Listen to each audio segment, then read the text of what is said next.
Hey guys, कैसे हो आप लोग। बहुत बहुत स्वागत है आपका super fast classes YouTube channel पे।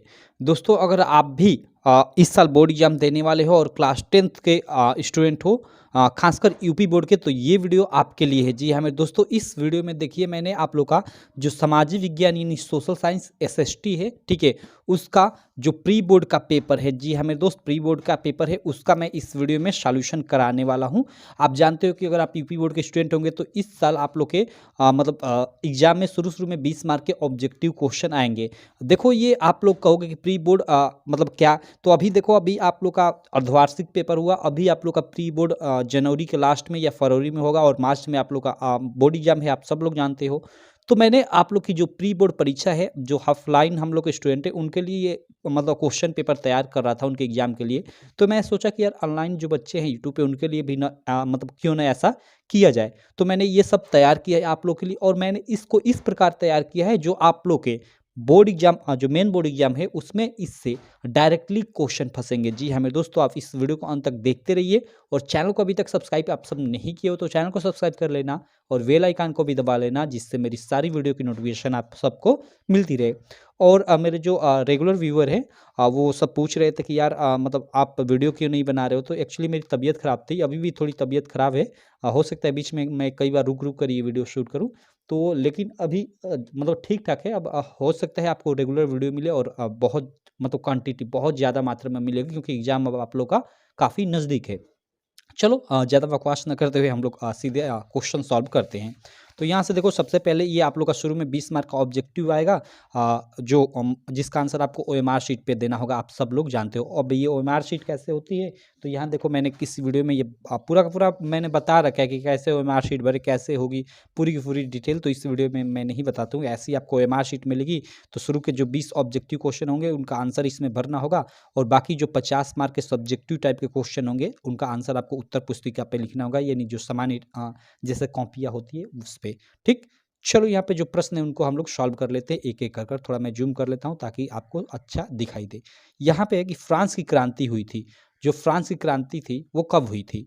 1770 में, 1714 में, 1914 में, या 1789 में। आप सब लोग जानते हो यार कि जो फ्रांसीसी क्रांति हुई थी वो 1789 ईस्वी में हुई थी। तो इसको आप लोग को याद रखना बेहद जरूरी है, काफ़ी इंपॉर्टेंट क्वेश्चन है, कई बार आप लोग के बोर्ड एग्जाम में आ चुका है। तो फ्रांस की क्रांति हुई थी तो 1789 में, सिंपल। अगला क्वेश्चन है, भारतीय राष्ट्रीय कांग्रेस की स्थापना हुई थी। ये भी काफ़ी इंपॉर्टेंट क्वेश्चन है। देखिए, ये सारे के सारे क्वेश्चन मैंने जो डाला है ना, चुन चुन कर डाला है पूरी आपकी सोशल साइंस की बुक से, तो ये सारे काफ़ी इंपॉर्टेंट है। तो भारतीय राष्ट्रीय कांग्रेस की स्थापना कब हुई थी? तो 1785 में, या 1885 में, 1855 में, या 1945 में। सही ऑप्शन है ये कि 1885। ठीक है, ओके, तो इसका ये ऑप्शन आपका सही हो जाएगा। चलो, अगला क्वेश्चन देख लेते हैं। थर्ड नंबर, यहाँ थर्ड नंबर आप प्रश्न देख सकते हो कि काले दस्ताने और बधी मुठिया किसकी प्रतीक थी। Okay, simple. ऑप्शन है कि विद्रोह की, अश्वेत शक्ति की, या शांति की, या फिर इनमें से कोई नहीं। तो इसका सही ऑप्शन है कि अश्वेत शक्ति की। जी हाँ मेरे दोस्तों, देखो आप लोग जब पढ़ोगे ना, तो आप लोग को मिलेगा कि ये अमेरिका में ना काफ़ी ये मतलब गोरे और काले लोगों के बीच काफ़ी संघर्ष मतलब चलता रहता है। ठीक है, तो उसी में जो मतलब अश्वेत लोग थे, ठीक है, यानी जिनको काला कहा जाता है, अ, उनकी शक्ति का प्रतीक था ये काले दस्ताने और बंधी मुठ्ठियाँ। मतलब इस प्रकार, मतलब एक तरह से विरोध का प्रतीक था उनके, एक तरह से समझ सकते हो। तो विरोध का प्रतीक था एक तरह से, तो उनके लिए शक्ति का प्रतीक था। सिंपल है। तो काले दस्ताने और बंधी मुठ्ठियाँ किसकी प्रतीक थी? तो अश्वेत शक्ति की। चलो, अगला प्रश्न है 3 के बाद 4 नंबर, कि निम्न में से किस वस्तु का निर्यातक भारत नहीं है? ओके, मतलब इनमें से किस वस्तु का निर्यात भारत नहीं करता है? निर्यात मीन्स जैसे 2 चीज़ें होती है, एक आयात होता है और एक निर्यात होता है। ठीक? एक आयात और एक निर्यात। आयात मीन्स जैसे अपने मतलब देश में किसी दूसरे देश से कोई वस्तु को लाना, वो आयात हो गया। और निर्यात, या जिसको आप निर्यातक भी बोल सकते हो, निर्यात मतलब अपने देश से बाहर कोई वस्तु को ले जाना, सिंपल। तो यहाँ बोल रहा है कि निम्न में से किस वस्तु का निर्यातक भारत नहीं है? मतलब इनमें से किस वस्तु को भारत मतलब अपने देश से बाहर नहीं ले जाता, मतलब बेचता नहीं है? कॉफ़ी को, तंबाकू को, उर्वरक को, चाय को। तो सिंपल, यहाँ उर्वरक। जी हाँ मेरे दोस्तों, उर्वरक को क्या करता है कि भारत मतलब अपने देश से बाहर नहीं बेचता है, क्योंकि ये खुद बाहर से उर्वरक यानी खाद्य मंगाता है, सिंपल। चौथे के बाद हम लोग 5वां नंबर प्रश्न देख लेते हैं। 5 नंबर की झरिया प्रसिद्ध है। झरिया क्या है? एक मतलब खान है। यह झरिया खान किस लिए प्रसिद्ध है? लौह अयस्क के लिए, तांबा के लिए, बॉक्साइट के लिए, कोयले के लिए। सही ऑप्शन है कोयले के लिए। जी हमें दोस्तों झरिया मतलब जो खान है कोयले के लिए काफ़ी फेमस है। चलो अगला प्रश्न यहाँ पे 6 नंबर आप लोग देख सकते हो कि निम्न में कौन संघीय राज्य नहीं है? ओके, संघीय राज्य नहीं है। मणिपुर, हिमाचल प्रदेश, दिल्ली, उत्तर प्रदेश। सिंपल दिल्ली संघीय राज्य नहीं है बल्कि क्या है? केंद्र शासित प्रदेश है। तो ये ऑप्शन सही हो जाएगा। ठीक, ये संघीय राज्य नहीं है। ठीक, चलो यहाँ पे हम लोग आ जाते हैं। यहाँ पे देख सकते हो आप लोग 7वां प्रश्न। 7वां प्रश्न क्या है कि भारत में पंचायती राज्य की स्थापना हुई थी। जो भारत में पंचायती राज थी उसकी स्थापना कब हुई थी? 1992 में, 80 में या 1990 में या 2004 में। ठीक है, सिंपल ऑप्शन इसका जो सही ऑप्शन होगा वो होगा फर्स्ट। 1992 भारत में पंचायती राज्य की स्थापना 1992 में हुई थी। याद रखिएगा, काफ़ी ये भी मस्त क्वेश्चन है। अगला प्रश्न है 7 के बाद 8 नंबर आप लोग देख सकते हो कि महामंदी का प्रारंभ किस वर्ष हुआ? सिंपल, कई बार इस क्वेश्चन को मैं करा चुका हूँ। 1929 ईस्वी में विश्व महामंदी का प्रारंभ हुआ। सही ऑप्शन ये हो जाएगा हम लोग का ग वाला। चलो अगला प्रश्न है 9 नंबर की भारत की पहली नदी घाटी परियोजना किस नदी पर बनाएगी? काफ़ी मस्त क्वेश्चन है। आप कई नदी घाटी परियोजनाएं पढ़ते होंगे, लेकिन यहाँ क्वेश्चन है कि भारत की पहली नदी घाटी परियोजना किस नदी पर बनाई गई है। देखिए ये जो क्वेश्चन है आप लोग के बोर्ड एग्जाम की दृष्टि से तो इम्पॉर्टेंट है ही। बाकी आप आगे चलकर कॉम्पिटिटिव एग्जामिनेशन की तैयारी करेंगे तो उसके थ्रू भी ये काफ़ी इंपॉर्टेंट है। तो भारत की पहली नदी घाटी परियोजना किस नदी पर बनाई गई? ऑप्शन है कि दामोदर, नर्मदा, कोसी या चिनाब। तो जो 9 नंबर प्रश्न है इसका सही ऑप्शन फर्स्ट है, दामोदर। दामोदर नदी पर सबसे पहले नदी घाटी परियोजना का निर्माण किया गया था। ठीक, चलो 10 नंबर कि नेपोलियन का संबंध किस देश से था? सिंपल है यार, आपने फर्स्ट चैप्टर में अपने पढ़ा होगा कि नेपोलियन का संबंध किस देश से था। सिंपल, फ्रांस से। ठीक, ये सही हो जाएगा। 11 नंबर क्वेश्चन है कि निम्न में से कौन सा नवीकरण योग्य संसाधन नहीं है? देखो यहाँ नहीं है, ध्यान देना। पवन ऊर्जा, जल, वन और जीवाश्म ईंधन। ठीक है, यहाँ पे देखो दो होते हैं, दो मतलब संसाधन होते हैं, एक नवीकरण योग्य, एक अनवीकरण योग्य। ठीक, तो यहाँ पे हमें कह रहा है कि निम्न में कौन सा नवीकरण योग्य संसाधन नहीं है। देखो नवीकरण योग्य संसाधन और अनवीकरण योग्य संसाधन आपने इनके बारे में पढ़ा होगा। ये ऐसे तो इस ऑप्शन का आप ऐसे भी पवन ऊर्जा, जल, वन आप देखो कि यार ये लगभग एक समान है। ये जीवाश्म ईंधन एक अलग है।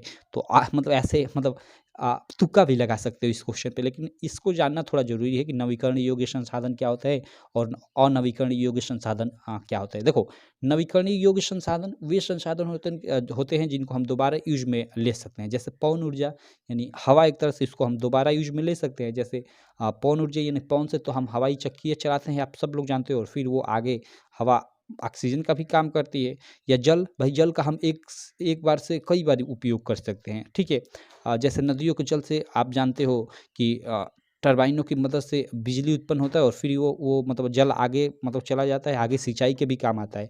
वन वन यानी भाई सिंपल है कि लकड़ियों का हम एक बार से ज़्यादा प्रयोग कर ही सकते हैं। अपने घरों में लकड़ियों को हमने लगाया, मतलब उपयोग किया हमने, और फिर उसको दोबारा भी जलाने या किसी और चीज़ में उपयोग कर सकते हैं। लेकिन जीवाश्म ईंधन का एक से ज़्यादा बार उपयोग नहीं किया जा सकता है। जैसे मतलब आपका पेट्रोल, डीजल है। तो सिंपल है कि जिनका हम केवल एक बार ही प्रयोग कर सकें वो अनवीकरणीय योग्य संसाधन होते हैं। ठीक है, और ये सब नवीकरणीय योग्य संसाधन है, पवन ऊर्जा, जल, वन। ठीक, तो इसमें कह रहा है कि निम्न में कौन सा नवीकरणीय योग्य संसाधन नहीं है? तो ये जीवाश्म ईंधन नवीकरणीय योग्य संसाधन नहीं है। बाकी ये तीनों नवीकरणीय योग्य संसाधन है। तो कैसा ये संसाधन है? तो ये अनवीकरणीय योग्य संसाधन है। आई होप आपको समझ में आ गया होगा। चलो 11 के बाद हम लोग 12 नंबर प्रश्न पे चलते हैं कि धर्मनिरपेक्ष राज्य में, ओके, जो धर्मनिरपेक्ष राज्य है उसमें धर्म का कोई स्थान नहीं है। गलत है भाई, हम लोग का भारत एक धर्मनिरपेक्ष राज्य है। मतलब राष्ट्र है, एक तरह से बोल सकते हैं। एक राष्ट्र एक धर्म में विश्वास, ये भी गलत। केवल बहुसंख्यक वर्ग के धर्म को मान्यता, ये भी गलत भाई। यानी जिसकी जनसंख्या अधिक रहेगी उसी के धर्म को मान्यता दी जाएगी। तो सिंपल ये ऑप्शन सही हो जाएगा। और ये क्या है? सभी धर्मों को समान समझना, सही बात है। हम लोग के भारत को ही धर्मनिरपेक्ष राज्य कहा जाता है, या धर्मनिरपेक्ष राष्ट्र भी आप कह सकते हो। धर्मनिरपेक्ष का मतलब है कि सभी धर्मों का सम्मान करते हुए सभी धर्मों के मतलब लोग अपनी अपनी मतलब आस्था रख सकते हैं। ये ऐसा एक देश, तो ये ऐसा आप जानते हो कि भारत है। सिंपल, तो ये ऑप्शन सही हो जाएगा।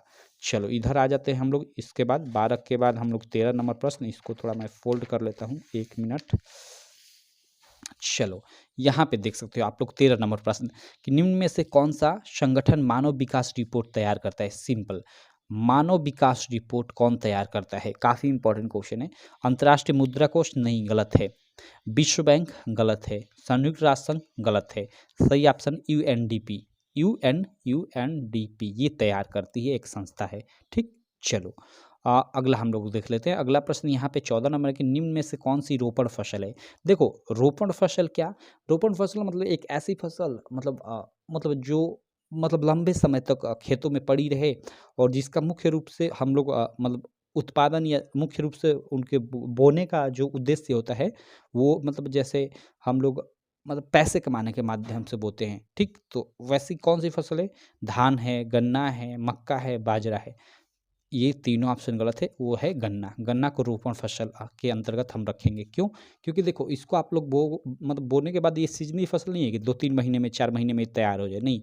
इसमें काफ़ी एक लंबा समय लगता है और इसका मतलब सामान्यतः हम लोग इसको बोते हैं मतलब व्यापार के लिए ही, कि जैसे गन्ना बहुत मात्रा में हम लोगों ने बो दिया और उसको हम लोग बाद में सेल कर देंगे, ठीक है। हालाँकि आप लोग इसके विरुद्ध भी थोड़ा आप लोग कहोगे कि नहीं, हम लोग तो बोते हैं थोड़ा-सा मतलब अपने लिए, तो वो बात अलग है। लेकिन मतलब इसमें रोपण फसल का यही मतलब होता है कि एक मतलब एक कुछ पार्टिकुलर टाइम में ये नहीं होता है।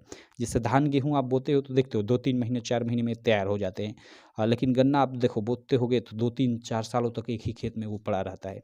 तो ये रोपण फसल होता है। अगला है 15 नंबर प्रश्न, आप लोग देख सकते हो कि यंग इटली सोसाइटी के संस्थापक कौन था? ओके, यंग इटली पहला आपने अपना चैप्टर पढ़ा होगा, उसमें सिंपल है मेजनी। मेजनी जो था यंग इटली सोसाइटी का संस्थापक था। गैरीबाल्डी का और बिस्मार्क, ये गलत हो जाएगा। उसके बाद 16 नंबर प्रश्न है कि कौन सा क्षेत्रक सबसे अधिक रोजगार देता है? देखो, इसमें कौन सा क्षेत्रक हमें पूछा है। हम लोग मुख्यतः 3 क्षेत्रक पढ़ते हैं, प्राथमिक, द्वितीयक और तृतीयक क्षेत्रक। इनके बारे में हम लोग कभी डिटेल में जानेंगे कि ये क्या होते हैं। लेकिन अभी यहाँ ये जानिए कि कौन सा क्षेत्रक सबसे अधिक रोजगार देता है, तो वो प्राथमिक क्षेत्रक होता है। ठीक है, ये फर्स्ट ऑप्शन सही है, ये बाकी ये सब गलत है। ठीक, यहाँ पे देखो 16 के बाद 17 नंबर, 17 नंबर ये भी प्रश्न ओके, वही प्रश्न से मैंने टाइप कर दिया भूल चूक से। चलो कोई दिक्कत नहीं, आगे हम लोग चलते हैं 17 के बाद 18 नंबर प्रश्न पे कि संघात्मक शासन प्रणाली में अधिकारों का विभाजन होता है। देखो, ये संघात्मक शासन प्रणाली क्या होती है? आपने एक अपना चैप्टर पढ़ा होगा संघवाद, उसी का ये क्वेश्चन है। संघवाद या संघात्मक शासन प्रणाली का यही मतलब होता है कि जिसमें एक केंद्र सरकार हो और उसके अंडर मतलब कम से कम एक या एक से अधिक मतलब सरकारें काम करें। जैसे केंद्र सरकार के अंदर आप जानते हो कि हम लोग के भारत में कई सारी राज्य सरकारें हैं। तो मतलब कम से कम सत्ता का विभाजन मतलब ऐसे 2 स्थितियों में हो, 2 या 2 से अधिक स्थितियों में। ऐसा नहीं कि केवल एक ही मतलब जैसे केंद्र सरकार हो गई और वही पूरे देश में शासन करे। तो इसको हम लोग संघात्मक शासन प्रणाली नहीं बोलेंगे। संघात्मक शासन प्रणाली का यही मतलब हुआ कि एक मतलब कम से कम 2 स्तरों की सरकार हो या 2 से अधिक। तो यहाँ क्या है कि व्यवस्थापिका और न्यायपालिका के मध्य ये क्या है? इसका मतलब कोई नहीं। संघात्मक शासन प्रणाली में अधिकारों का विभाजन होता है, नहीं। व्यवस्थापिका एवं कार्यपालिका ये क्या मतलब? केंद्र एवं राज्य सरकारों के मध्य, ये देखो ये सही है। एक राज्य अन्य राज्यों के मध्य नहीं, नहीं, नहीं। ये केंद्र एवं राज्य सरकारों के मध्य संघात्मक शासन प्रणाली में अधिकारों का विभाजन होता है। ठीक? चलो, ये 18 का ग सही है। उसके बाद हम लोग इधर 19 नंबर प्रश्न देख लेते हैं। इधर 19 नंबर आप सब प्रश्न देख सकते हो। देखो यहाँ पे क्या है कि चुनौतियों से लोकतांत्रिक व्यवस्था, ओके, चुनौतियों से लोकतांत्रिक व्यवस्था डॉट डॉट है, क्या होता है? कमज़ोर होती है, मजबूत होती है, सॉरी मजबूर होती है, मजबूत होती है, इनमें से कोई नहीं। देखो, चुनौतियों से लोकतांत्रिक व्यवस्था सिंपल है कि भाई कोई भी चुनौती से मतलब मजबूत ही होगा, ठीक है? तो मजबूत होती है। हमारे भी सामने मतलब चुनौती आएँगी, देखो कहा जाता है ना कि जब तक आप मतलब जैसे फेलियर को फेस नहीं करोगे, आप मजबूत नहीं बनोगे। कहा जाता है ना कि मतलब लाइफ में फेलियर आती रहती है लेकिन वो बहुत चीज़ें आपको सिखा कर जाती हैं। तो उसी प्रकार ये है कि चुनौतियाँ जितनी भी लोकतंत्र में आएगी उसको मजबूत करती जाएँगी। ठीक? तो ये ग ऑप्शन सही हो जाएगा। अगला प्रश्न है 19 के बाद 20 नंबर कि भारत में सबसे अधिक शिशु मृत्यु दर वाले 2 राज्य हैं। ओके, मतलब एक ऐसा हमें ऐसा नहीं, 1 नहीं 2 हमें बताना है राज्य जिसमें शिशु मृत्यु दर यानी छोटे बच्चों की मृत्यु दर, ये शिशु मृत्यु दर मतलब 1 साल से कम उम्र के बच्चों की मतलब पे ये लागू होता है नियम। किनकी मतलब कौन-सा ऐसा राज्य है जिनमें ये मृत्यु सबसे ज़्यादा है? वो है ऑप्शन में कि बिहार, गोवा, सिक्किम और असम या तेलंगाना और पश्चिम बंगाल या फिर उड़ीसा और मध्य प्रदेश। यहाँ देखो काफ़ी सारे लोग ना क्या करेंगे कि यहाँ पे मतलब ये बिहार देखेंगे कि बिहार काफ़ी मतलब खराब राज्य है, काफ़ी गरीबी राज्य है, तो सोचेंगे कि ये वाला ऑप्शन सही हो सकता है। मतलब अगर उनको एग्जैक्टली पता नहीं है तो और इस पे मारेंगे, लेकिन ऐसा नहीं है भाई। मतलब इसका सही ऑप्शन ये है। मध्य प्रदेश शायद सबसे फर्स्ट नंबर पे है शिशु मृत्यु दर पे, तो ये वाला ऑप्शन सही है कि उड़ीसा और मध्य प्रदेश। तो 20 नंबर का ये फोर्थ ऑप्शन सही हो जाएगा। तो इस प्रकार हमने इस वीडियो में 20 ऑब्जेक्टिव क्वेश्चन हमने देख लिया। नेक्स्ट वीडियो में देखिए 20 ऑब्जेक्टिव क्वेश्चन के बाद मैंने टाइप कर लिया है, बना लिया है आगे के भी क्वेश्चन, लाइक आपके जो सब्जेक्टिव क्वेश्चन है और मैप वाले भी प्रश्न हैं। तो नेक्स्ट वीडियो में हम लोग आगे के प्रश्नों को भी सॉल्व करेंगे। बाकी इन प्रश्नों को अभी आप तैयार कर लो, ये सारे के सारे प्रश्न काफ़ी इंपॉर्टेंट है। चलो मैं मिलता मिलता हूँ आपसे नेक्स्ट वीडियो में, तब तक के लिए थैंक यू।